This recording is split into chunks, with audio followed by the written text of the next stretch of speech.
Hace algunos días, durante mis vacaciones, te había contado, tuve muchas ganas de volver a grabar un podcast que tenía bastante abandonado y hoy te quiero contar algo muy particular sobre este podcast.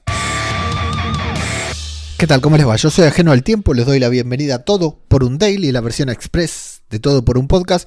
Hoy para hablarte de Podcast Infinito, que es uno de mis podcasts de cine y series. Me gusta creer que es mi podcast principal, aunque tengo varios y muchos que son incluso más antiguos, pero este es el podcast en el que cuando decidí lanzarme a profesionalizar mi podcasting fue el primer paso que di, porque es el podcast que tiene o tenía o tendrá una parte premium. Ahora te voy a contar de eso. Bueno, lo que pasa es que es un podcast, claro, que cuando lo había lanzado lo había avanzado con una frecuencia diaria como esta, pero la idea era hacer una review diaria de una serie diferente, lo cual me llevaba a consumir una serie todos los días, a hacer un resumen todos los días, a grabar un podcast de 40 minutos todos los días, publicarlo, promocionarlo, todo eso, y bueno, no fue sostenible, aunque lo mantuve durante gran cantidad de tiempo, y lo que digo siempre, ¿no? Mucha gente que se suscribió, que me pagó, algunos por un tiempo, otros hasta el final, algunos que siguen suscriptos. Yo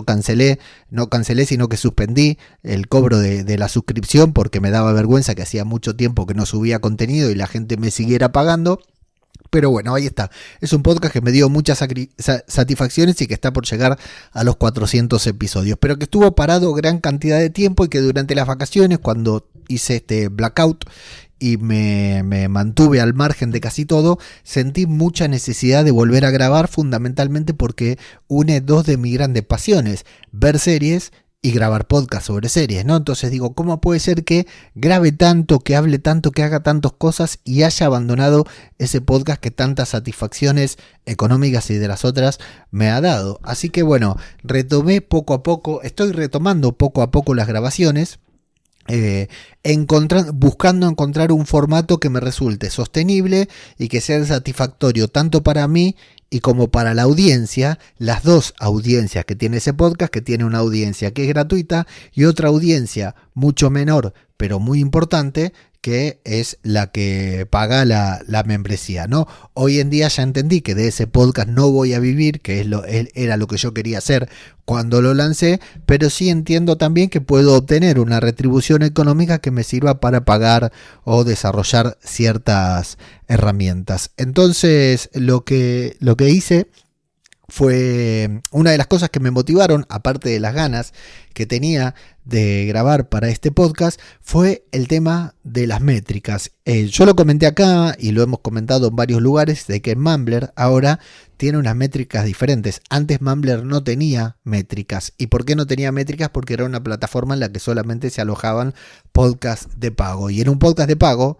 la única métrica que sirve, la única métrica real, es cuánta gente te paga, no cuánta gente te escucha. Pero ahora en Mumbler se puede alojar todo tipo de podcasts gratuitos, podcasts de pago, audioseries, audiocursos, series limitadas, etcétera. Entonces, en Mumbler se hizo, una innovación muy grande y una inversión también, tanto en desarrollo como en, otras cuestiones, y tenemos unas métricas muy, muy desarrolladas, y tenemos una métrica que no te diría que es la única plataforma que la tiene, pero sí es una de las pocas que la exhibe de esta manera tan particular, que es la métrica de reproducciones y oyentes únicos. ¿Por qué?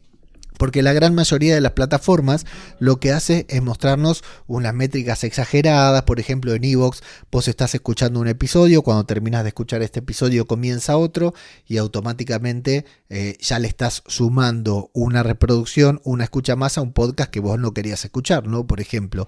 Y lo mismo sucede, por ejemplo, YouTube con la reproducción automática, que le podés tener activado o desactivada, etcétera. Bueno, las reproducciones, los oyentes únicos son... no lo voy a explicar acá, pero es una métrica muy certera y un poco ingrata, podríamos decir, por la que solamente se tienen en cuenta las personas que le dan play a tu podcast cada vez que lo publicás durante a los últimos 3 episodios que vos publicaste durante las primeras 24 horas. Si no me equivoco, es algo más o menos así, pero está bien explicado en los perfiles de Mumbler. Es decir, yo publico este podcast, que casualmente es diario, pero publico este podcast.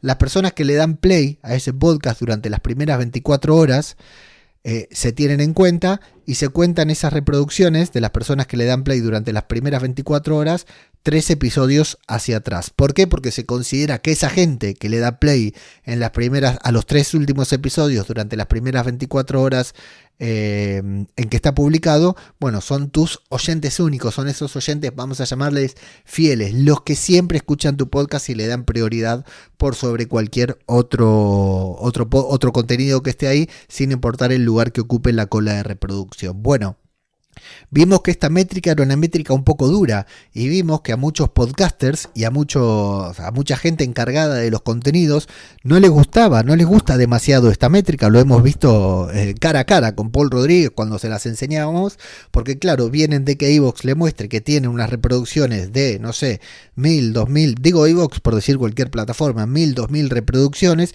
y de repente se encuentra con que tiene, no sé, 25 reproducciones únicas o 25 oyentes únicos en Mumbler, ¿no? Entonces es una métrica bastante ingrata, pero bueno, que nos hace ver en comparación, nos sirve bastante para saber exactamente dónde está parado nuestro podcast. Bueno, el caso de lo que no te quería hablar de las métricas únicas, de las métricas, esta métrica particular de Mumbler, sino que te quería comentar el efecto que tuvieron en mí, porque cuando empezamos a comparar las métricas de todos los podcasts con Paul Rodríguez, ¿no? Los nuestros, los míos, el de tal, le preguntamos a uno, le preguntamos al otro, me encontré con que Podcast Infinito, un podcast que hacía 6 meses en el que no publicaba absolutamente nada, claro, tiene más de 300 episodios publicados, ¿no? Pero hacía más de 6 meses que no publicaba nada, vamos a intentar hablar como corresponde, pronunciar las palabras bien, tenía unas métricas únicas, unos oyentes únicos y unas reproducciones únicas considerablemente altas en comparación con otros podcasts, incluso con Todo por un Podcast, que grabo todos los días y que publico todos los días con cierta frecuencia desde hace un tiempo. Bueno, esto encima de que yo tenía la motivación de retomar el podcast, me di cuenta que había algo que estaba descuidando, que había creado un buen producto, que había creado un producto que realmente la gente quería escuchar y que la gente estaba escuchando incluso sin estar publicando nada. Y me ayudó a motivarme a continuar grabando y a continuar grabando con ganas y a seguir buscando el formato adecuado para poder darle constancia a este nuevo viejo podcast. Te quería contar este caso porque me pareció sensacional como una métrica, primero porque me hace bien contar que tengo un podcast que tiene muy buenas métricas, pero segundo porque me resulta muy interesante ver cómo las métricas en ocasiones pueden ayudarnos y pueden motivarnos también a ser constantes en la creación de contenido.